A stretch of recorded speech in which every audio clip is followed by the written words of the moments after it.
오늘 말씀 나누겠습니다. 창세기 29장 1절에서 20절까지입니다. 함께 봉독하시죠. 야곱이 발행하여 동방 사람의 땅에 이르러 본즉 들에 우물이 있고 그 곁에 양새의 떼가 누웠으니 이는 목자들이 그 우물에서 물을 양떼에게 먹임이라. 큰 돌로 우물 아구를 덮었다가 모든 떼가 모이면 그들이 우물 아구에서 돌을 옮기고 양에게 물을 먹이고는 여전히 우물 아구 그 자리에 돌을 덮더라. 야곱이 그들에게 이르되 나의 형제여 어디로 서뇨? 그들이 가로되 하란에서로라. 야곱이 그들에게 이르되 너희가 나홀의 손자 라반을 아느냐? 그들이 가로되 아노라. 야곱이 그들에게 이르되 그가 평안하냐? 가로되 평안하니라. 그 딸 라헬이 지금 양을 몰고 오느니라. 야곱이 가로되 해가 아직 높은즉 짐승 모일 때가 아니니 양에게 물을 먹이고 가서 뜯기라. 그들이 가로되 우리가 그리하지 못하겠노라. 때가 다 모이고 목자들이 우물 아구에서 돌을 옮겨야 우리가 양에게 물을 먹이느니라. 야곱이 그들과 말하는 중에 라헬이 그 아비의 양과 함께 오니 그가 그의 양들을 치미었더라. 야곱이 그 외삼촌 라반의 딸 라헬과 그 외삼촌의 양을 보고 나아가서 우물 아구에서 돌을 옮기고 외삼촌 라반의 양떼에게 물을 먹이고 그가 라헬에게 입맞추고 소리내어 울며 그에게 자기가 그의 아비의 생질이요 리브가의 아들됨을 고하였더니 라헬이 달려가서 그 아비에게 고하매 라반이 그 생질 야곱의 소식을 듣고 달려와서 그를 영접하여 안고 입맞추고 자기 집으로 인도하여 드리니 야곱이 자기의 모든 일을 라반에게 고하매 라반이 가로되 너는 참으로 나의 고륙이로다 하였더라. 야곱이 한 달을 그와 함께 고하더니 라반이 야곱에게 이르되 내가 비록 나의 생질이나 어찌 공으로 내 일만 하겠느냐? 무엇이 내 보수겠느냐? 내게 고하라. 라반이 두 딸이 있으니 형의 이름은 레아요 아우의 이름은 라헬이라. 레아는 안력이 부족하고 라헬은 곱고 아리따우니 야곱이 라헬을 연애함으로 대답하되 내가 외삼촌의 작은 딸 라헬을 위하여 외삼촌에게 7년을 봉사하리이다. 라반이 가로되 그를 내게 주는 것이 타인에게 주는 것보다 나으니 나와 함께 있으라. 야곱이 라헬을 위하여 7년 동안 라반을 봉사하였으나 그를 연애하는 까닭에 7년을 수일같이 여겼더라.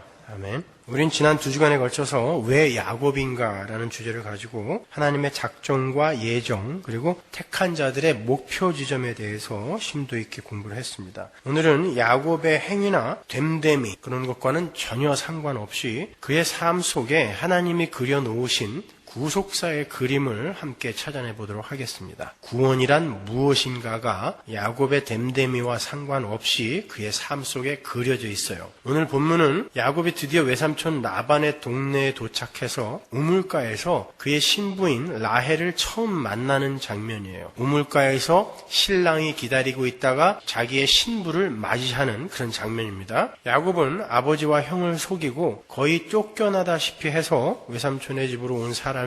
그가 다른 사람과 다른 것이 있다면 그에게 하나님의 언약이 흐르고 있다는 사실뿐이에요. 다른 것은 다른 이들과 전혀 다를 바가 없는 사람이에요. 그러한 언약의 사람이 우물가에서 신부를 만나는 그러한 그림, 그 그림은 이미 우리가 앞서 한번 본 적이 있습니다. 어디서 봤죠? 창세기 24장에서 봤죠. 창세기 24장을 보면 하나님의 언약을 받은 아브라함, 그 아브라함의 종이 아브라함으로부터 모든 권한을 위임받고 우물가에서 역시 언약의 후손인 이삭의 아내 리브가를 만나는 장면이 나와요. 바로 그 창세기 24장의 우물가의 그림이 오늘 본문에서 정확하게 반복되어 그려져 있는 거예요. 그렇게 언약의 후손이 하나님의 라인이 우물가에서 신부를 만나는 장면은 역시 언약의 후손 하나님의 라인인 모세에게로 이어집니다. 출애굽기 2장 15절 보세요. 바로가 이 일을 듣고 모세를 죽이고자 하여 찾은지라 모세가 바로의 낯을 피하여 미디안 땅에 머물며 하루는 우물 곁에 앉았더라. 미디안 제사장에게 7달이 있더니 그들이 와서 물을 길어 구유에 채우고 그 아비의 양무리에게 먹이려 하는데 목자들이 와서 그들을 쫓는지라 모세가 일어나 그들을 도와 그 양무리에게 먹이니라. 그들이 그 아비 루엘에게 이를 때에 아비가 가로되 너희가 오늘은 어찌하여 이같이 속히 돌아오느냐. 그들이 가로되 한 애굽 사람이 우리를 목자들의 손에서 건져내고 우리를 위하여 물을 길어 양무리에게 먹였나이다. 아비가 딸들에게 이르되 그 사람이 어디 있느냐. 너희가 어찌하여 그 사람을 버리고 왔느냐. 그를 청하여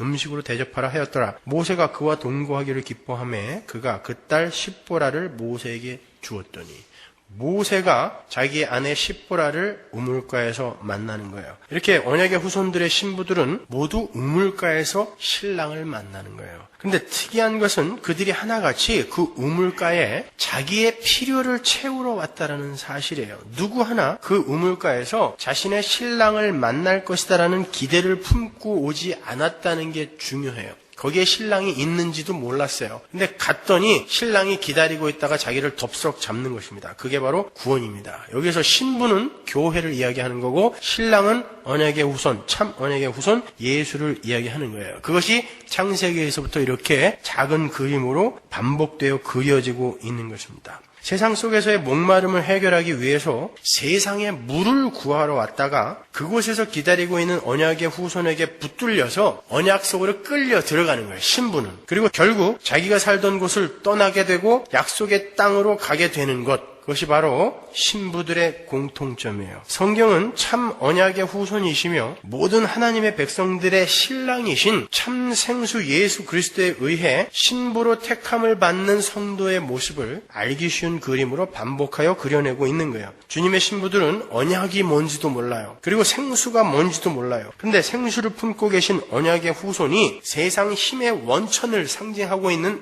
우물가에서, 우물은 당시에 사람들에게 재산 목록 1호였어요. 땅도 우물이 있어야 땅의 구실을 할 수 있었고 가축도 물이 있어야 살 수 있었어요. 그래서 우물이 당시 사람들에게는 재산 목록 1호였어요. 그래서 제가 그 우물을 세상 힘의 원천을 상징하는 거라고 말씀드리는 것입니다. 그렇게 언약의 후손이 세상 힘의 원천을 상징하고 있는 우물가에서 그 우물, 세상의 우물을 기각하고 밀어내버리는 거예요. 밀어내고 그 앞을 막아서서 참 생수를 내미는 것, 그것이 구원인 것입니다. 심지어 그 생명수는 어떠한 대가도 요구하지 않는 공짜 선물로 주어진다는 게 중요한 거예요. 세상이 주는 목마름에 찌들어서 열심히 걸어서 우물가에 도달한 신부들의 고단함 앞에 공짜로 준비된 영원히 목마르지 않는 참 생수가 준비되어 있어요. 그리고 그 신부가 원하지도 않는데 기다리고 있던 신랑이 신부에게 생수를 쏟아 부어버리는 거예요.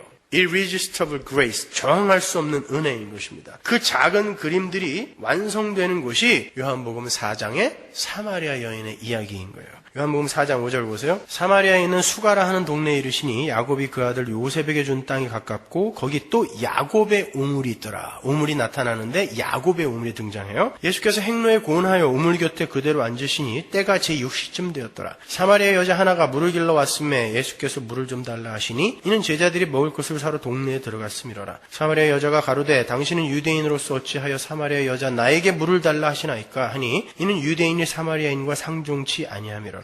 예수께서 대답하여 가라사대 내가 만일 하나님의 선물과 또 내게 물 좀 달라 하는 이가 누구인 줄 알았다면 네가 그에게 구하였을 것이요 그가 생수를 내게 주었으리라. 여자가 가로되 주여 물기를 그릇도 없고 이 우물은 깊은데 어디서 이 생수를 얻겠삼나이까. 우리 조상 야곱이 이 우물을 우리에게 주었고 또 여기서 자기와 자기 아들들과 짐승이 다 먹었으니 당신이 야곱보다 더 크니까. 예수께서 대답하여 가라사대 이 물을 먹는 자마다 다시 목마르려니와. 이게 세상 우물의 실체예요. 내가 주는 물을 먹는 자는 영원히 목마르지 아니하리니 나의 주는 물은 그 속에서 영생하도록 솟아나는 샘물이 되리라.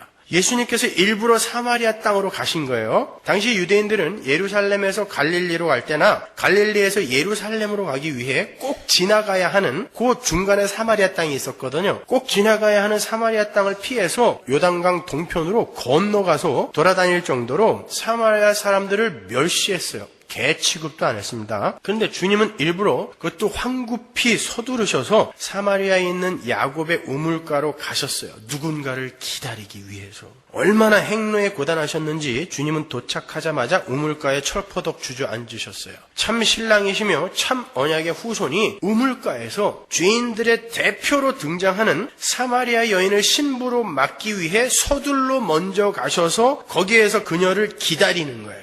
오늘 본문의 야곱의 우물가 사건이 어떻게 요한복음 4장의 사마리아 여인의 이야기로 이어지는지 이해가 가시죠? 주님은 힘의 원리가 지배하는 이 세상 속에서 이 세상의 힘으로 자신의 목마름을 채우려 하는 자들을 상징적으로 대표하고 있는 그 여인에게 뜬금없이 남편을 데려오라 그러죠. 그 여인은 5번 이혼하고 지금 6번째 남자와 동거를 하고 있는 중이었어요. 그 말은 그 여인이 자신의 목마름을 이 세상의 남편들, 즉 이 세상의 힘으로 채우려 하고 있었다는 것을 상징하는 거예요. 얼마나 그 목마름이 심했으면 남편을 5이나 바꾸고 6번째 남자와 살고 있는데도 채워지지가 않았어요. 그 목마름이. 그런데 자기의 목마름을 온전히 해결해줄 진짜 남편, 진짜 신랑이 우물가에서 생수를 들고 기다리고 있는 모습인 것입니다. 세상의 남편을 상징하는 세상의 우물가에 하늘의 남편인 언약의 후손이 진짜 생명수를 들고 있는 이 극명한 대조를 보세요.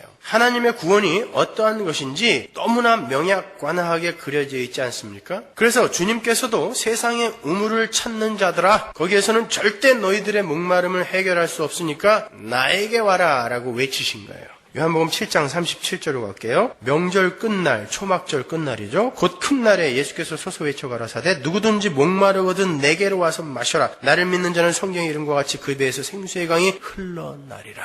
나에게 오라는 거예요. 그 세상의 우물은 절대 너희들을 만족시켜줄 수 없어. 그러니까 나에게 와서 나를 마셔라 라는 거예요. 근데 오늘날 많은 곳에서 참 생수인, 참 생수를 들고 기다리고 계시는 그 신랑 예수에게 세상의 우물을 파달라고 조르고 있어요. 하나님은 구약에서도 참 생수이시며 참 우물이신 예수 그리스도에 대해 반복하여 기록하고 있습니다. 얘들아, 세상의 우물에 가서 물 찾지 말고 세상 것으로 너희들의 만족, 너희들의 행복 추구하려고 하지 말고 예수를 마시라는 거예요. 예수 안에 행복이 있고 예수 안에 만족이 있고 예수 안에 구원이 있고 예수 안에 영생이 있으니 그리로 가라 라고 구약 내내 반복하여 기록하고 있다고요. 몇 군데만 찾아드리죠. 이사야서 12장 2절 보라, 하나님은 나의 구원이시라. 내가 의뢰하고 두려움이 없으리니 주 여호와는 나의 힘이시며 나의 노래시며 나의 구원이십니다. 그러므로 너희가 기쁨으로 구원의 우물들에서 물을 기르리로다. 세상의 우물, 거기서는 절대 너희의 구원, 너희들의 행복에 필요한 물을 얻을 수 없어. 그러니까 구원의 우물에서 물을 길어야지 라고 이야기하는 것이죠. 이사야서 49장 10절 그들이 줄이거나 목마르지 아니할 것이며 누구 때문에? 예수 때문에. 더위와 볕이 그들을 상하지 아니하리니 이는 그들을 긍휼히 여기시는 자가 그들을 이끌되 누가? 예수가 어디로? 샘물 근원으로 인도할 것이니라. 이사야서 55장 1절 보세요. 너희 목마른 자들아 물로 나와라. 그런데 그 물이 어떤 물인지 보세요. 돈 없는 자도 오라. 너희는 와서 사 먹되 돈 없이 값없이 와서 포도주와 젖을 사라. 목마른 자들아 물가로 나오라. 근데 그 물은 어떤 물이냐면 돈 없이 값없이 살 수 있는 물, 예수께 나오라는 거예요. 너희가 어찌하여 양식 아닌 것을 위하여 은을 달아주며 배부르게 못할 것을 위하여 수고하느냐. 나를 청종하라. 그리하면 너희가 좋은 것을 먹을 것이며 너희 마음이 기름진 것으로 즐거움을 얻으리라. 이게 바로 우리에게 주어진 구원인 거예요. 그런데 사람들은 양식 아닌 것을 위하여 은을 달아주며 배부르게 못할 것을 위해 수고를 하고 있다는 거예요. 우리는 지금 굉장히 세상 것을, 우리가 원하는 것을 먹으면서 그런 것들을 내 인생에 채우면서 참 배부르다, 참 만족스럽다라고 착각하고 있는데 그건 절대 너희들의 배를 부르게 해주지 못하는 것들이라고 이야기를 하고 있는 거예요. 근데 왜 거기에 매진하고 있어? 왜 거기에 관심을 두고 있어? 왜 거기에만 몰두하고 있어? 라고 이야기하는 것입니다. 그게 세상의 우물이라는 거예요. 구원은 값없이, 돈 없이 우리에게 거저 주어지는 거예요. 왜 거저 주어지는지 아세요? 너무 가치가 없어서? 아니에요. 너무 값비싼 것이어서 이 세상 그 어떤 것으로도 보상할 수 없고 대가를 지불할 수 없는 것이라서 거저 주어질 수밖에 없는 거예요. 그래서 거저 주는 것입니다. 너무 값비싼 것이어서 그게 바로 영생인 거예요. 그리고 아울러 하나님의 신부들은 하나님의 은혜로만 존재하고 은혜로만 살 수 있음을 가르치기 위해 은혜로 선물로 공짜로 주는 거예요. 거기에 우리가 아무것도 보탤 수 없다는 것을 가르치기 위해서 공짜로 주시는 것입니다. 근데 사람들은 그런 하나님의 선물을 홀대해요. 왜냐하면 그게 지금 당장 눈에 보이지 않기 때문에 그래요. 그래서 생수의 근원이 자기 앞에 서 계신데도 세상에 우물 파는 데에 여념이 없는 거예요. 잠깐 눈을 들어서 쳐다보면 생수의 근원이 거기서 철철 넘치고 있는데 그걸 못 보기 때문에 우물 파는 데에 여념이 없는 거죠. 하나님은 그러한 자들에게 엄중한 경고를 하셨어요. 예레미야 2장 11절 보세요. 어느 나라가 그 신을 신 아닌 것과 바꾼 일이 있느냐? 그러나 나의 백성은 그 영광을 무익한 것과 바꾸었도다. 하나님 나라의 것을 무익한 세상의 것으로 바꾸었다는 거예요. 너 하늘아 이 일을 인하여 놀랄지어다. 심히 떨지어다. 두려워할지어다. 여호와의 말이니라. 내 백성이 두 가지 악을 행하였나니 곧 생수의 근원되는 나를 버린 것과 스스로 웅덩이를 우물을 판 것인데 그것은 물을 저축지 못할 터진 웅덩이니라. 그게 죄라는 것입니다. 하나님 이외에 이 세상 것들로 나를 만족시키려고 하는 모든 행위가 우물을 파는 일인데 그것은 절대 물을 젖죽지 못하는 터진 웅덩이 같은 거라는 거예요. 그러니까 헛수고하지 말아라 얘들아, 나를 마셔라 라고 이야기하는 것입니다. 세상의 우물에서 자기의 목마름을 해결하려 하는 죄인들을 향한 하나님의 일갈인 거예요.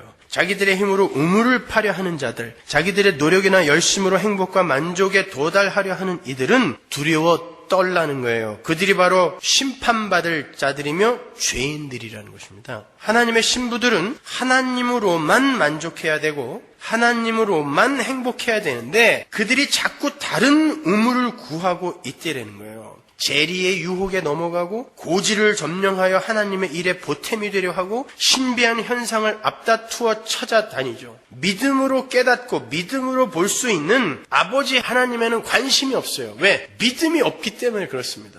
믿음이 없으니까 믿음으로만 알 수 있는 아버지와 하나님 나라에는 관심이 없는 거예요. 믿음이 없으니까 눈에 보이는 걸 찾아다니는 것입니다. 신비한 현상들에, 기적들에 열광하는 거죠. 요즘은 은이빨이 금이빨로 바뀌는 건 한물 지나갔어요. 요즘은 기도하면 손에 다이아몬드가 생긴대요. 그럴 수 있을 것입니다. 그러나 믿음이 있는 자들은 거기에 관심이 없어요. 다이아몬드가 아니라 그거보다 더 귀중한 게 내 손에 주어진다 하더라도 거기에 관심이 없어요. 눈에 보이지 않는 믿음이 나에게 있어요. 눈에 보이지 않는 것을 실체로 받아들일 수 있는 믿음이 있는데 그건 다이아몬드와는 비교도 할 수 없는 하나님과 하나님 나라에 관한 것이기 때문에 다이아몬드 같은 거에는 관심이 없어지는 것입니다. 그런데 믿음이 없는 자들이 그러한 눈에 보이는 것들을 열광하며 쫓아다니는 거예요. 그 자들이 바로 세상의 우물을 추구하는 자들인 거예요. 생수의 근원이신 예수님이 아닌 다른 우물이라는 것은 다른 남편을 이야기하는 거예요. 그러니까 사람들은 지금 내 남편이 보이지 않는다고 해서 지금 당장 나를 이 세상의 것으로 행복하게 만들어주지 못한다고 해서 다른 남편을 구해서 거기서 쾌락과 행복과 만족을 구하는 거예요. 그걸 뭐라 그래요? 간음이라고 하는 것입니다. 그래서 성경에서 간음한 자를 돌로 때려 죽이는 거예요. 그게 불신자니까. 하나님 이외에 다른 것을 인생의 목적으로 삼는 모든 행위를 성경은 간음이라 그래요. 남편이 안 보인다고 해서 지금 눈에 보이는 어떤 것을 쫓아다니는 게 눈에 보이는 세상의 남편을 구하는 거란 말입니다. 그게 간음이라니까요. 그게 영성 깊은 것이 아니라 그게 간음이란 말입니다. 그래서 하나님이 때려 죽이는 거예요. 간음이 다른 죄보다 훨씬 나쁜 죄라서가 아니에요. 모든 죄는 하나님 앞에서 똑같아요. 그러나 그 안에 담겨있는 메시지, 안식일을 어기는 건 언약 밖에 있다라는 것이기 때문에 때려 죽이는 거고, 간음을 하는 것은 이렇게 하나님 이외에 다른 것으로 나의 만족과 행복과 구원을 채우려고 하는 것이기 때문에 때려 죽이는 것입니다. 고린도전서 10장 8절 보세요. 저희 중에 어떤 이들이 간음하다가 하루에 23,000명이 죽었나니 우리는 저희와 같이 간음하지 말자. 어떤 때에 하루에 23,000명이 집단으로 간음한 적이 있었나요? 그 이야기 하는 거 아니죠? 그죠? 민수기 25장 1절 이하에 기록된 사건을 인용해서 고린도 교회를 사도 바울이 지금 경고하고 있는 거예요. 이스라엘이 모압을 지날 때 그곳 모압 여인들의 유혹에 넘어가서 그들이 섬기던 이방의 신 바알부호를 섬겼죠. 그때 하나님께서 전염병을 내리셔서 23,000명이 죽었어요. 바울이 바로 그 우상 섬긴 일을 가리켜 간음이라고 하는 거예요. 그때 23,000명이 죽었다. 그러니까 하나님 이외에 그 어떤 것도 우리 삶의 목표가 되어서는 안 된다는 것을 강조하는 거예요. 쉬운 말로 하나님이 아닌 나를 내 인생의 왕좌에 올려놓고 나를 위해 사는 모든 행위가 간음인 거예요. 이 세상의 모든 우상의 뿌리는 바로 나 자신이니까. 여러 가지 종류의 우상이 있지만 그 우상의 뿌리는 바로 나거든요. 그러니까 나를 위해 하나님을 이용하려고 하는 자들은 전부 간음하는 자들인 것입니다. 그 자들이 지옥에 가는 사람들인 거예요. 그래서 요한계시록에 보면 마지막에 신부인 교회가 결국 참 생명수의 소중함을 깨닫고 성령과 함께 소리 높여 이렇게 외치죠. 계시록 22장 17절 보세요. 성령과 신부가, 우리예요 바로. 신부가 말씀하기를 오라 하시는도다. 듣는 자도 오라 할 것이요 목마른 자도 올 것이요 또 원하는 자는 값없이 생명수를 받으라 하시더라. 누가 외치는 거예요? 교회가 외치는 거예요. 신부가 외치는 거예요. 우물가에서 신랑을 만난 그 신부들이 외치는 거예요. 나도 우물물을 뜨러 갔다가 예수를 만났어. 진짜 우리의 목을 해결해 줄 수 있는 건 예수 그리스도야. 그러니까 세상아 들어라. 생명수를 마셔야 된다라고 이야기하는 거예요. 우리가 그걸 깨달은 자들인 것입니다. 교회가 구원은 그렇게 우물에서 기다리고 계신 우리 신랑의 은혜로 값없이 우리에게 주어지는 것이며 그것이야말로 우리의 목마름을 영원히 해결하고 무적행 같은 외로움과 공허를 메워줄 수 있는 유일한 거예요. 그래서 그 우물가에서 기다리고 있던 신랑이 그 우물을 막아서신 거예요. 이 우물물 아냐. 생수가 있단다. 거기에 관심을 가져가라고 그 우물을 막아서 그 신부를 기다린 거예요. 왜 하나님께서 절기 때마다 이스라엘에게 무교병을 먹게 하셨는지 아세요? 무교병은 누룩이 들어가 있지 않는 떡을 말하는 거예요. 누룩은 인간 측에서의 노력이나 열심, 다른 말로 이 세상의 것을 상징하는 거예요. 그게 누룩이에요. 구원은 우리의 노력이나 열심 그리고 그것에 의해서 얻어지는 이 세상의 힘으로 절대 주어질 수 없다는 것을 하나님께서 상징적으로 가르치신 거예요. 이스라엘이 누룩이 들어간 떡을 먹을 수 있는 유일한 제사가 있었는데 그게 뭔지 아세요? 화목제예요.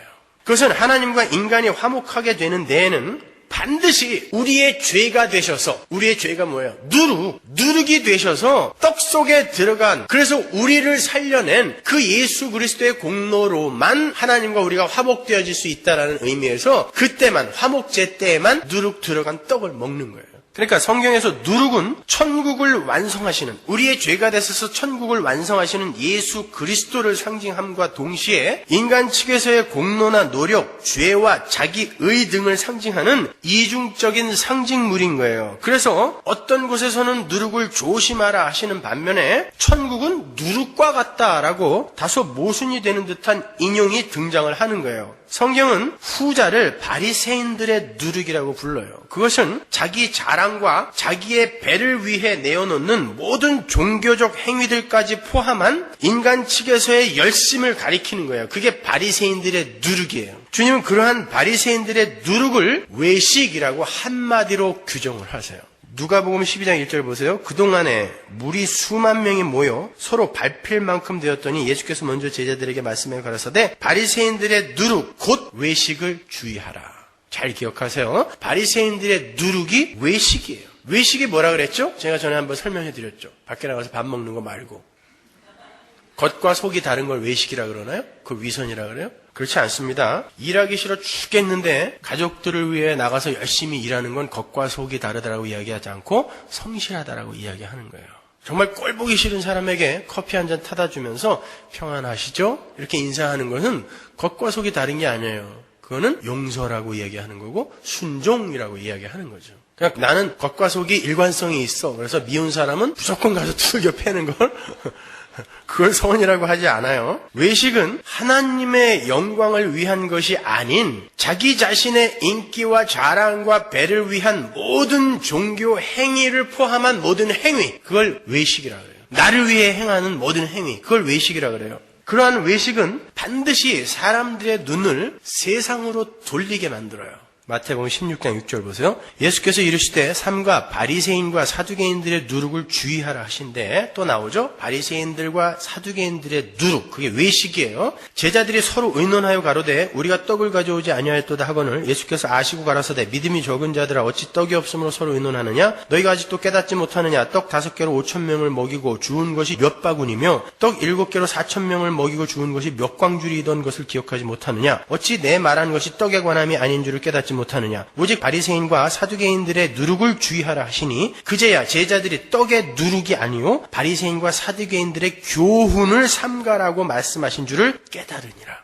7절을 보시면 제자들이 서로 의논했다라는 말이 나오죠. 거기에 쓰인 단어 디알로기조마이라는 단어는 논쟁하다, 다투다, 싸우다 이런 뜻이에요. 제자들이 세상에 떡 한 덩이를 놓고 서로 다투고 있는 거예요. 이 이야기의 배경을 잠깐 설명을 해드리겠습니다. 예수님께서 오병이어의 기적 이후에 7병이어로 또 4,000명 먹인 거 아시죠? 그 7병이어로 4,000명을 먹이신 후에 남자만 4,000명이에요. 바리새인들과 사두개인들로부터 하늘로부터 오는 표적을 또 보여달라라는 요구를 받아요. 오병이어의 기적 이후에도 그랬죠? 주님은 오병이어의 기적이나 7병이어의 기적으로 이미 이 세상의 떡이 아닌 하늘의 떡으로 오게 될 구원과 영생에 대해 거기 모인 무리들에게 표적을 보이신 거예요. 뿐만 아니라 그 표적의 의미까지 자세하게 설명을 해주셨어요. 광야에서 이스라엘이 먹은 만나가 바로 하늘의 떡인 나를 상징하는 것이었다라고 말씀해 주셨고, 이 세상의 떡은 사람들의 배를 잠시 부르게 할 수는 있지만 곧 다시 배가 고프게 되는 것이니만큼 너희들은 하늘의 떡인 나를 먹어라. 그래야 영원히 굶주리지 않을 수 있어. 그래야 천국의 행복을 맛볼 수 있어라고 그렇게 분명하게 말씀해 주셨음에도 불구하고 그들은 또 다른 화끈한 표적을 구했던 거예요. 그때 주님께서 내가 너희들에게 보여줄 표적은 요나의 표적밖에 없다라고 말씀을 하셨어요. 그 요나의 표적은 여러분도 아시다시피 요나가 니느웨라는 야만인들의 구원을 위해서, 니느웨는 아수르의 수도예요. 그 야만인들의 구원을 위해서 3일간 물고기 뱃속에서 갇혀있다 나와서 니느웨가 구원을 받는 그 이야기를 말하는 거죠. 그러니까 예수님이 행하신 모든 기적, 모든 표적, 병자를 고치시고 죽은 자를 살리시고 무리를 걸으시고 했던 모든 기적, 모든 표적이 전부 그 이야기라는 거예요. 그것을 설명하기 위해 했던 표적이라는 거예요. 그 요나의 에피소드는요, 요나가 불순종했기 때문에 하나님께서 그를 물에다 빠뜨리고 물고기의 먹이로 주었다가 회개하는 요나의 기도를 들으시고 다시 그를 풀어주신 그런 이야기가 아니에요. 신랑이신 예수 그리스도가 신부인 교회를 어떻게 구원해 낼 것인지를 상징적으로 담고 있는 에피소드인 거예요. 그래서 요나가 물고기 뱃속에 갇힌 자신의 처지를 이건 하나님의 벌이야라고 이야기하지 않고 고난, 순환이라는 단어로 표현을 하고, 자기가 물고기 뱃속에 3일간 갇혀 있었던 그것을 갖다가 스올의 뱃속에 있었다, 음부, 지옥에 있었다라고 이야기를 하는 거예요. 그것은 예수님께서 3일간 무덤 속에서 지옥을 경험하시고 난 다음에 부활하셔서 니느웨 사람들하고는 비교도 할 수 없는 죄인들이 하나님의 백성으로 구원받게 된 그 사건을 상징적으로 메타포하고 있는 거예요. 비유로 담고 있는 것입니다. 요나서 2장 2절 보세요. 가로되 내가 받는 고난을 인하여 여호와께 불러 아뢰었사옵더니 주께서 내게 대답하셨고, 내가 수월의 뱃속에서 부르짖었사옵더니 주께서 나의 음성을 들으셨나이다. 주께서 나를 깊음 속 바다 가운데 던지셨으므로 큰 물이 나를 둘렀고 주의 파도와 큰 물결이 다 내 위에 넘쳤나이다. 그죠? 이러한 단어들이 바로 그 구속사, 예수 그리스도의 십자가로 말미암는 구속사를 힌트하고 있는 거예요. 스월, 순환, 고난 이런 것들이요. 구원은 그렇게 하나님의 아들, 교회의 신랑이신 예수 그리스도의 희생으로만 주어지게 되는 거예요. 신랑이 기다리고 있다가 신부를 덥석 안아버리는 게 구원이란 말입니다. 그런데 바리새인들과 사두개인들이 자꾸 또 다른 기적을 보여달라고 아우성을 친 거예요. 그러니까 그들은 주님의 표적이 담고 있던 그 구원의 진리에는 관심이 없고 눈에 보이는 이 세상의 기적들로 자기들을 만족시켜달라는 것에만 관심을 두고 있었던 거예요. 그건 어찌 보면 아주 당연한 것입니다. 하나님의 은혜로 눈에 보이지 않는 진리를 마음속 깊이 깨달은 사람은 절대 눈에 보이는 기적에 흔들리지 않아요. 아주 무관심하게 돼요. 왜냐하면 자기 속에 깨달아진 복음처럼 큰 기적이 이 세상에 없거든요. 그런데 믿음이 없는 사람들은 눈에 보이는 것들을 추구하고 쫓게 되어 있어요. 그러니까 믿음이 없었던 바리새인들과 사두개인들은 진리를 깨닫고 하나님 앞에서의 인간들의 무력함과 불가능함을 인정하고 하나님의 은혜만을 의지하여 부복하고 순종하는 자리로 내려가야 하는 그러한 신부의 삶에는 관심이 없고 자기들의 힘과 노력을 보태서 자기들이 원하는 이 세상의 우물물을 얻어내고야 말겠다라는 야망에만 불타고 있었던 거예요. 그때 주님께서 그들을 피해 도망을 가시는 거예요. 그러면서 바리새인들의 누룩을 조심해라라고 말씀하시는 것입니다. 근데 그 상황에서 제자들까지 떡 한 덩이를 갖고 다투고 있었던 거예요. 세상의 떡을 가지고. 그러니까 주님이 속이 얼마나 터지셨겠어요. 긴 여행을 떠나야 되는데 제자들 중에서 음식을 준비해온 사람이 단 한 사람밖에 없었어요. 당시 히브리 사람들은 여행을 갈 때 항상 그 여행 기간에 맞는 음식을 준비해가지고 갔단 말입니다. 근데 한 사람만 떡을 준비해 갖고 왔어요. 그게 누구인지는 성경이 밝히고 있지 않아요. 누군가가 자기가 먹을 떡 한 개만 달랑 들고 배에 탄 거예요. 7병2여의 기적의 현장에 무려 떡이 7강주리가 남아 있었습니다. 근데 그 중에 딱 한 개만 들고 온 거예요.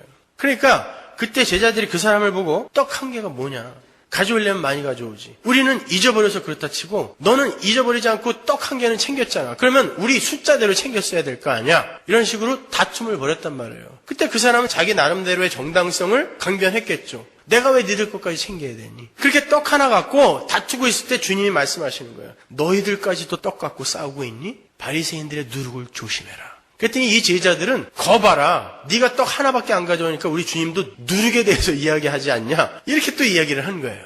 하여튼 왼수들은 항상 곁에 있어요.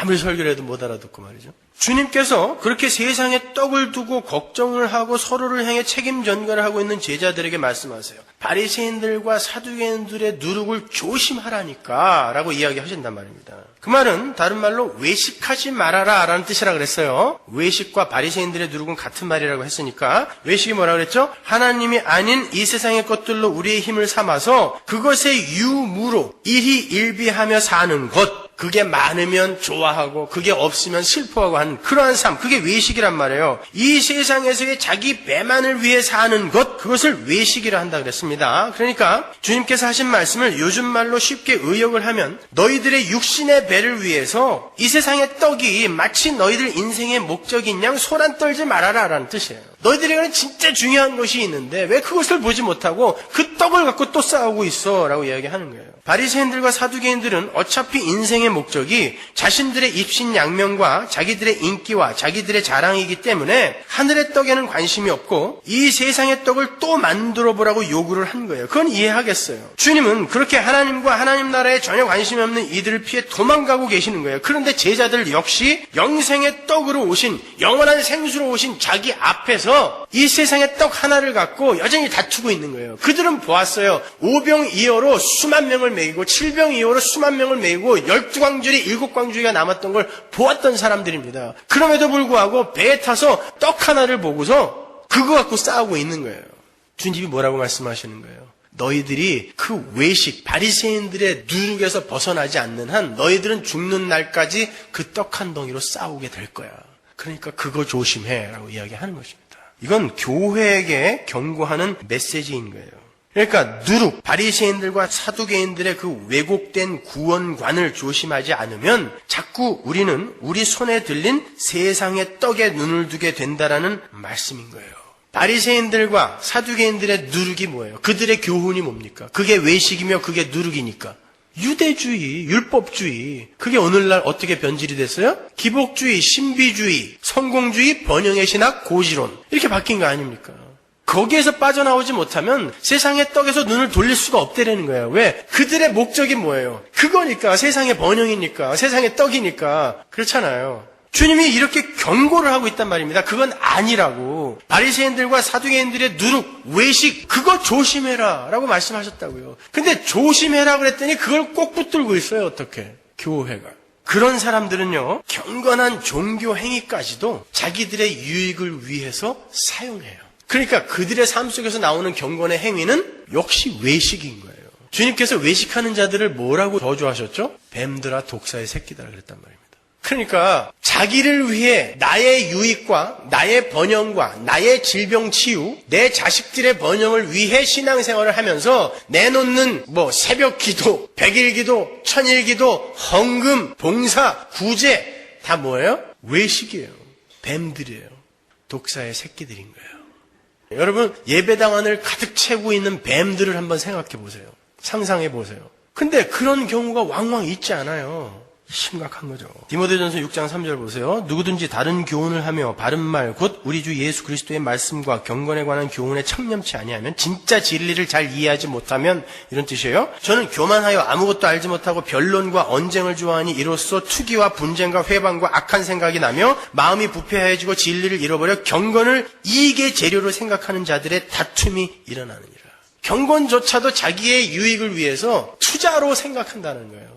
이렇게 내가 경건을 투자하면 하나님이 더 많은 이 세상의 것으로, 이 세상의 우물물로 나를 채워주겠지라는 그런 심보로 경건을 이익의 재료로까지 사용한다는 것입니다. 이 악당들이. 그래서 제가 겉으로 드러난 경건한 모습과 도덕적 윤리적 삶의 양으로 그 사람의 신앙의 깊이를 판단하지 말라고 말씀드린 거예요. 신앙인들 중에 죽는 날까지 도덕적이고 윤리적인 삶을 하나도 나타내지 못하고 죽는 사람이 있을 수 있습니다. 그의 환경과 성품상 도덕적이고 윤리적인 성숙한 삶을 많이 내놓을 수 있는 사람이 있어요. 그러나 그것이 다가 아닌 거예요. 그런 경건한 삶도 자기 유익의 재료로 사용되는 경건이 있다니까요. 신앙의 핵심은 자기 부인이지 내가 얼마만큼 많은 도덕적 윤리적인 삶을 하나님 앞에 내어놓느냐가 아닌 거예요. 내가 얼마만큼 그분 앞에서 무력한 자로 nothingness, 하벨로 자리하느냐. 그것이 신앙의 핵심인 것입니다.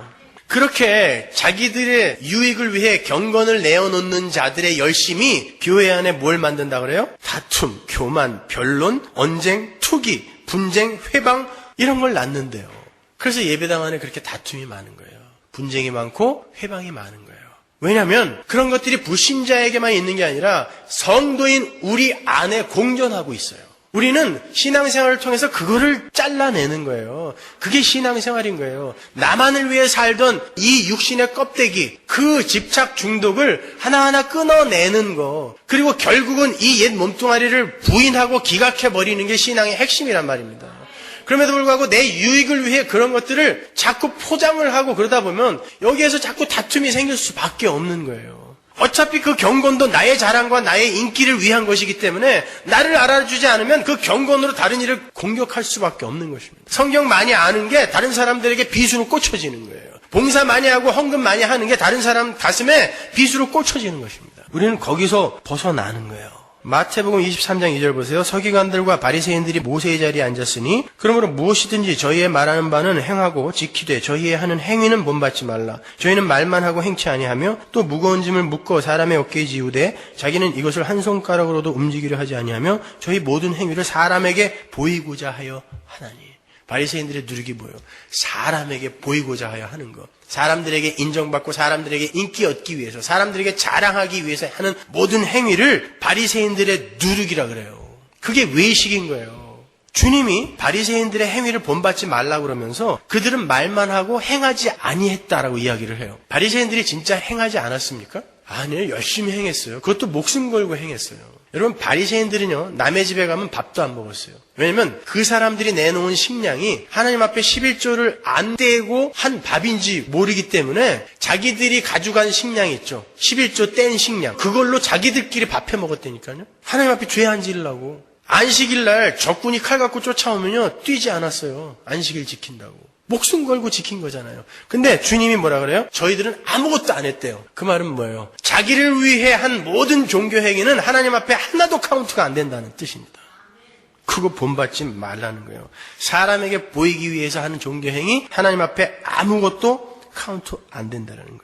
거기에서 자유롭지 못하면 우리는 내 손 안에 있는 떡에 눈이 가게 되는 거고, 그 떡이 부족할 때 불안해지고 그 떡이 많을 때 교만해지게 되는 거예요. 그래서 제가 반복해서 죽자, 힘 빼자라고 이야기하는 거예요. 그게 신앙의 핵심이라니까요. 그게 목적이라니까요. 우리 성도의 인생의 이유이며 신앙생활의 본질인 거예요. 우리는 아무것도 모르고 그렇게 세상의 떡을 쫓아서, 세상의 우물물을 쫓아서 야곱의 우물가로 향하고 있던 그런 자들이에요. 그런데 그곳에 우리의 참 신랑이신 언약의 후손 예수가 기다리고 계셨던 거예요. 우리는 기대하지도 않았는데, 그리고는 우리에게 하늘의 생수를 쏟아 부으시고 하늘의 떡인 당신의 몸을 우리에게 먹이신 것입니다. 뚫고 들어와서. 그래서 우리는 작은 예수들이 된 거고 영생의 물을 마신 이들이 된 거예요. 그 은혜를 이 인생 속에서 옛 몸뚱아리를 입고 하나하나 벗겨가며 실제로 경험하는 거예요. 그게 인생이에요. 그게 신앙생활인 거예요. 거기에 우리가 보탤 건 아무것도 없어요. 우리의 도덕적이고 윤리적인 삶도 거기에는 소용이 없어요. 근데 그 신랑이 리브가와 라헬과 십보라가 그러했던 것처럼 우리를 이 세상 아비집에서 이끌어내서 약속의 땅으로 끌고 가세요. 그 길에 우리의 삶 속에서 하나님이 기뻐하시는 삶이 조금씩 드러나는 거예요. 왜? 거기로 가면서 내가 살던 터전과 옛 자아가 기각이 되면서 내 안에 있는 예수가 조금씩 밖으로 드러나는 것이죠. 그래서 우리는 딴 길로 갈 수도 없어요. 세상의 누룩을 버리고 선한 목자이시며 선한 신랑이신 당신의 뒤를 순종으로 쫓아오라고 우리의 코를 딱 꿰어서 우리를 끌고 가고 계시기 때문에 우리는 절대 그 길에서 벗어날 수가 없어요. 그래서 우리는 힘을 빼고 주님이 이끄시는 대로 걸음을 옮기는 거예요. 그리로 가는 길에 주님이 사랑하라 하시면 사랑도 해보고, 용서하라 하시면 용서하면서, 참아라 하시면 참으면서, 섬기라 하면 섬기면서 가보는 거예요. 실수할 수 있고 실패할 수 있어요. 더딜 수 있습니다. 때로는 주님이 이끄는 길이 아닌 다른 길로 도망을 가고 싶을 때도 있을 거예요. 그러나 우리의 신랑은 당신의 목숨을 주고 우리를 찾기 때문에 절대 우리를 포기 못해요. 끝까지 목숨 걸고 쫓아오셔서 우리를 끌고 다시 제 길로 끌고 간단 말입니다. 그래서 우리는 다른 길로 갈 수도 없어요. 우물가의 선 언약의 후손에 의해서 언약 속으로 들어오게 된 라헬과 레아를 보세요. 그들이 금방 언약적 삶을 내놓지 못했어요. 그들이 자식 낳기 경쟁한 거 아시죠? 그럼에도 불구하고 하나님은 그들을 끌고 언약의 땅, 약속의 땅 가나안으로 데리고 가시는 거예요. 하나님의 귀한 하나님 백성으로서의 레아와 라헬을 만들어 가시면서 그게 성도의 삶인 것이며 구원의 여정인 거예요. 신앙의 본질은 내가 누구인가를 깊이 자각하고 깨달아서 나의 자리로 내려가는 것입니다. 내 자리를 찾는 거예요. 하나님의 자리에서 내려와서 내 자리를 찾아가는 거예요. 그분 앞에서 나는 피조물에 불과한 나약하고 불가능하고 무력한 존재일 뿐이구나를 알고 내려가는 거예요. 하나님께서 어떠한 은혜로 나를 건지셨으며 어떠한 사랑으로 나를 사랑하셨는지 올바로 인식하고 그분 앞에 순종하는 자로 서면 되는 거예요. 이 세상은 그 구원의 완성 지점을 향해서 한시적으로 쓰이는 무대 장치일 뿐이에요. 여러분은 여러분의 인생을 그 무대 장치에 올인해버리시면 안 돼요. 그 무대 장치에 자꾸 금칠하려고 하시면 안 되는 거예요. 마귀는요, 아주 교묘한 방법으로 이 세상 사람들에게 희망을 심어줘요. 세상의 우물물도 가치가 있는 것이라고 교묘하게 희망과 기대를 심어줘요. 사람들은 스스로의 힘으로 이 세상을 불멸과 영생의 땅으로 만들 수 있을 것이라고 착각합니다. 그러나 실제로 그렇게 될 수도 있어요. 잘 들으셔야 돼요. 그래서 주님께서도 이렇게 말씀하신 거예요. 우리가 좀 전에 찾아서 읽었던 마태복음 16장에 바리새인들의 누룩 이야기 바로 앞에 이런 구절들이 붙어 있어요. 연결해서 한번 보세요. 마태복음 16장 1절. 바리새인과 사두개인들이 와서 예수를 시험하여 하늘로 쏘는 표적 보이기를 청하니 예수께서 대답하여 가라사대 너희가 저녁에 하늘이 붉으면 날이 좋겠다 하고 아침에 하늘이 붉고 흐리면 오늘은 날이 굳겠다 하나니 너희가 천기는 분별할 줄 알면서 이 시대의 표적은 분별할 수 없느냐? 악하고 음란한 세대가 표적을 구하나 요나의 표적밖에는 보여줄 표적이 없느니라 하시고 저희를 떠나가시다. 너희들이 예견하는 게 진짜로 된다라는 거예요. 그런데 너희들은 진짜 보이지 않는 그 세계는 전혀 예견할 수 없구나. 예견하지 못하는구나 라고 말씀하시는 거예요. 여러분들이 이미 경험하고 계시는 것처럼 인간들이 예측하고 예견하는 것들이 하나하나 들어맞아가고 있다고 생각되지 않으세요? 미래학자들이 몇 년 전에, 아니 십수년 전에 예견한 것들이 지금 90% 이상 현실로 드러났어요.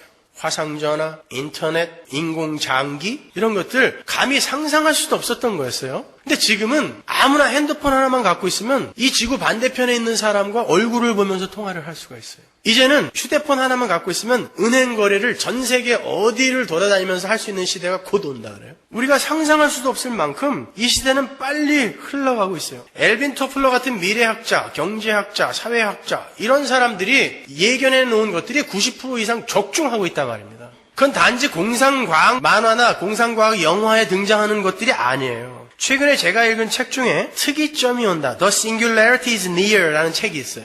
여러분이 잘 아시는 레이 커스와일이라는 걸출한 미래학자가 쓴 책이에요. 몇 사람에게는 제가 사서 나눠주었는데 그 레이 커스와일이라는 사람은요 13개의 박사학위를 가지고 있고요. 토마스 에디슨의 적자라는 평을 들을 만큼 무수한 발명품을 만들어낸 사람이에요. 그리고 과학 기술을 근거로 해서 정확한 미래 예견으로 월스트리트 저널이나 포브스, PBS 같은 그런 언론기관으로부터 미국을 만든 16명의 혁신가들 중에 한 사람으로 뽑혔어요. 그리고 그는 지칠 줄 모르는 천재, 궁극의 사고기계, 하여튼 사고를 하는 모든 존재들 중에 가장 높은 사람이라는 뜻이에요. 그런 별명으로 불리는 사람이에요. 여러분이 잘 아시는 제3의 물결의 그 엘빈 토플러가 가장 신뢰하고 칭찬하는 미래학자이기도 해요. 그가 그 Singularity is Near라는 책에서 주장한 것이 무엇인가 하면 이제 30, 40년 후면 인간이 죽음이라는 굴레에서 벗어날 수 있다라는 거예요.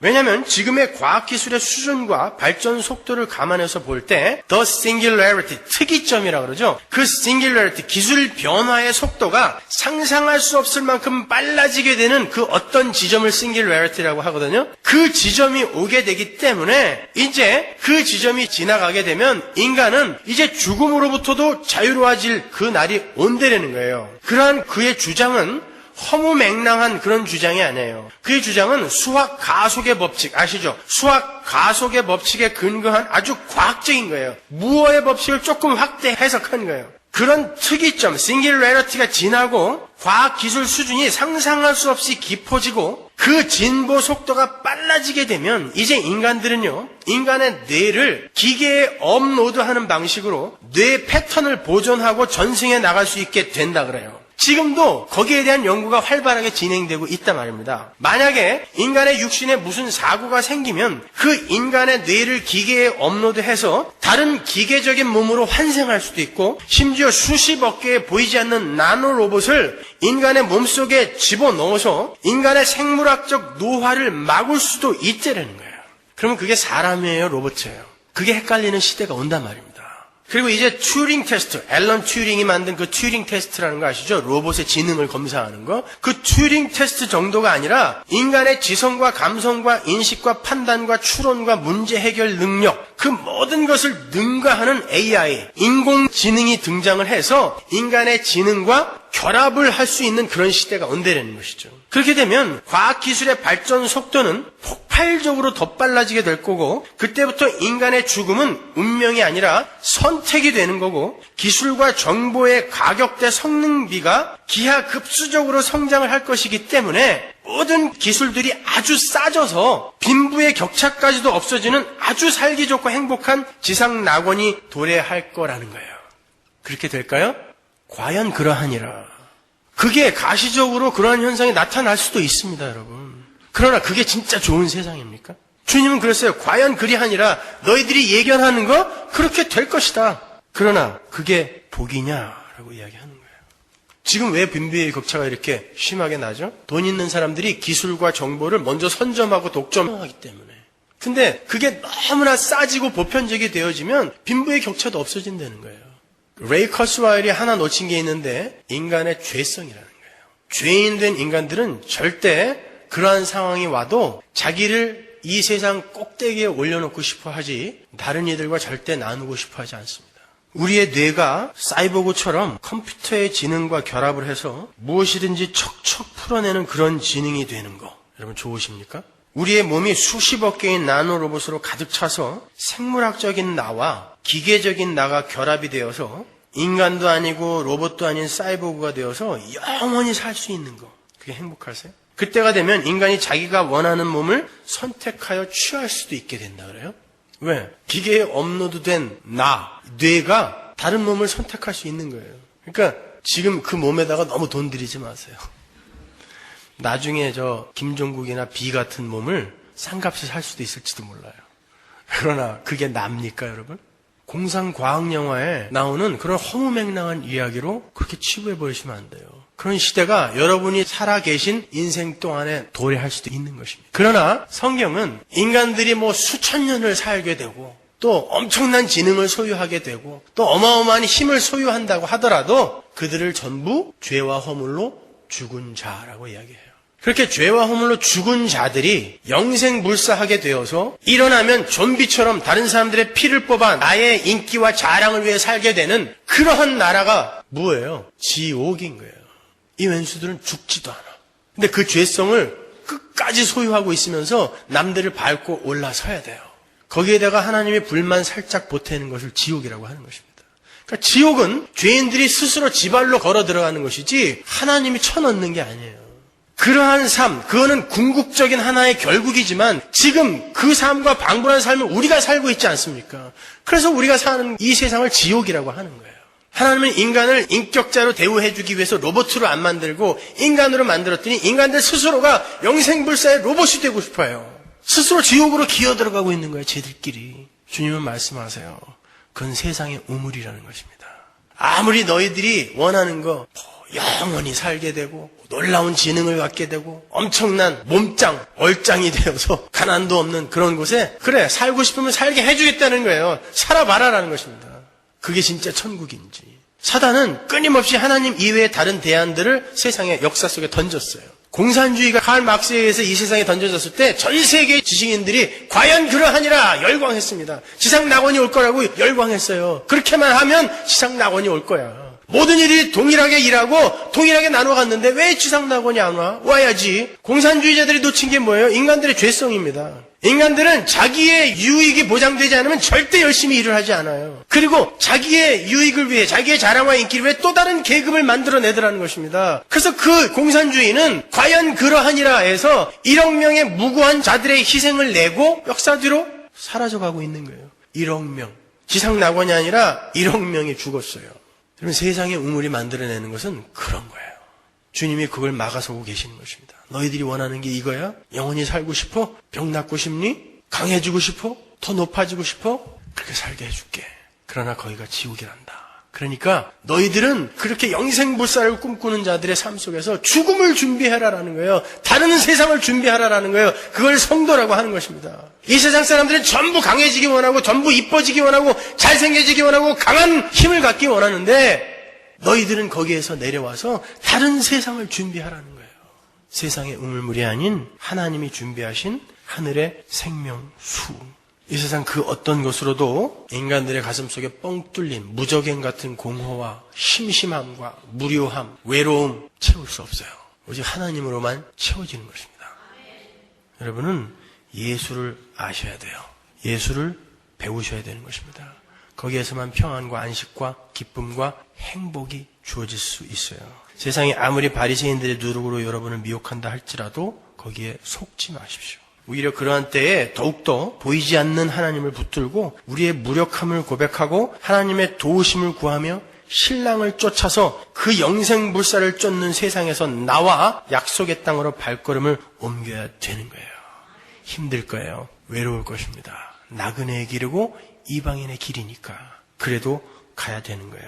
세상의 우물가에서 그 우물물을 부정하시고 하늘의 우물물을 준비하고 우리를 기다리시는 우리의 신랑이 주시는 진짜 생수를 마시십시오. 기도하겠습니다.